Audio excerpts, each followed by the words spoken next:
Okay, so I think I have a screen share. Well, I'm not going to do it, but Danielle, do you have the picture? There it is. All right, so this morning, like last week, I want to tell you a little bit about another personal LGBT shero of mine, someone local from the Bay Area this time, the Reverend Dr. Bishop Yvette Flunder. And that's her that you see there.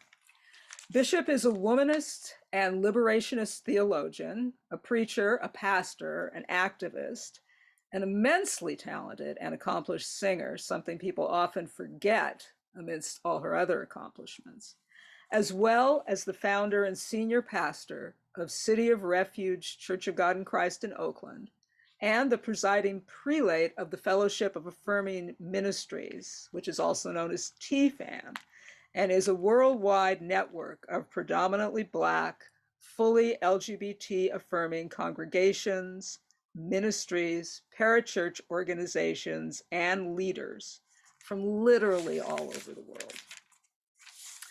world. Bishop's story actually goes back clear to the founding of modern Pentecostalism at the famous Azusa Street revival in Los Angeles in 1906.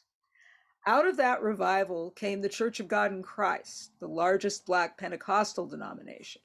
And both of her parents were from families that founded churches. These were the ministers who founded Churches of God in Christ in the Bay Area long before the major Black migrations here during World War II. As a young person, Bishop's life centered on the church.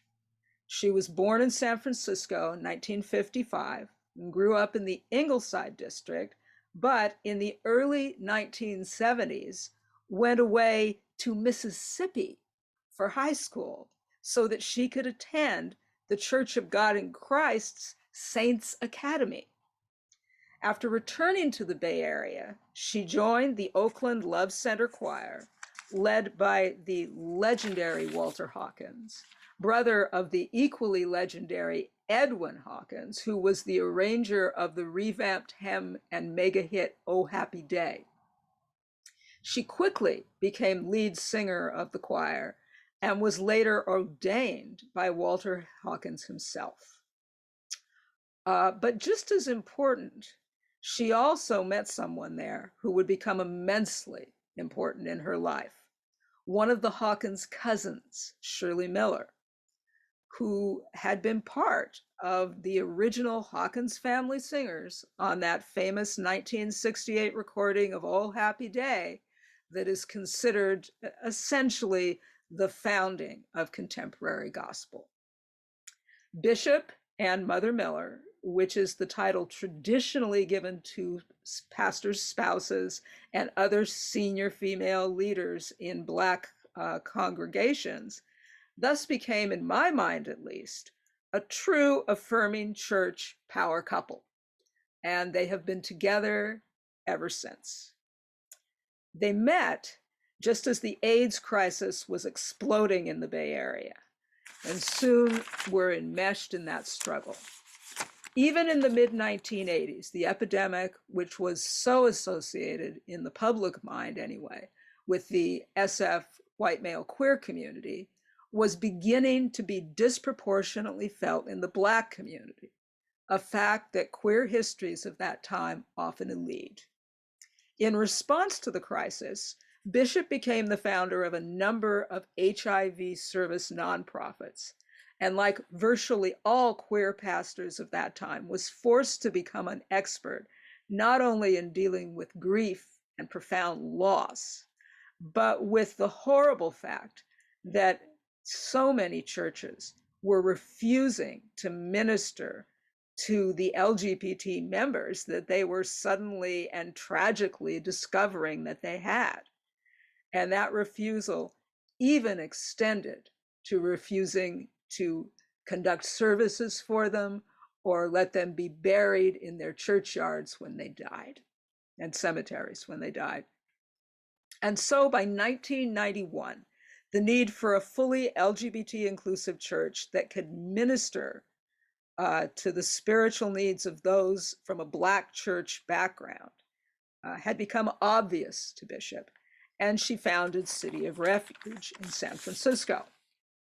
And at the urging of MCC San Francisco senior pastor Jim Mitulski, who was also in the midst of the AIDS struggle at the time, she enrolled at the Pacific School of Religion in Berkeley after he point blank warned her that without an advanced degree, the predominantly white leadership of the UCC would never take her seriously. The Pacific School of Religion had been ordaining openly gay people since 1972, and Bishop earned her MA there in 1997 and went on to earn a doctorate of ministry degree from San Francisco Seminary in San Anselmo up here in Marin County. That was in 2001. By then, again, partially due to AIDS, which was still not being fully addressed as having a disproportionate impact in communities of color, there were beginning to be other predominantly Black, fully LGBT inclusive congregations, parachute groups, ministries, and leaders in other parts of the country. And it was clear that they needed some formal way to connect with and support each other. So, while still a full-time PhD candidate and a full-time senior pastor, still dealing with a crisis-level epidemic, she founded TFAM, the Fellowship of Affirming Ministries, and was formally elected its leader in 2003. Today, TFAM includes member organizations, congregations, and leaders from the US, Africa, and Mexico, and has begun outreach in Asia as well. And Bishop has served on presidential councils, been part of the National Cathedral's inaugural prayer service for President Biden, which if you did not catch when it was live, I highly recommend. Find it online. It's out there. It will bless your socks off. She appears weekly on a Wednesday night webcast called Beyond the Gatekeepers, which I also highly recommend. She's been portrayed by no less than Felicia Rashad on a major ABC miniseries about queer San Francisco in the 70s and 80s, all, of course, while continuing to serve as the presiding prelate of TFAM and the senior pastor of City of Refuge, which, by the way, relocated from San Francisco to Oakland a few years back. They meet on Enterprise Avenue out near the airport, and they are therefore very near neighbors of us at Haven. So like last week, I hope I have piqued your interest enough that you'll check them out, either on a Sunday, although I think they're still meeting only virtually at the time, or by looking up that Wednesday night webcast, Beyond the Gatekeepers. There's like a year's worth of that up on YouTube and on Facebook.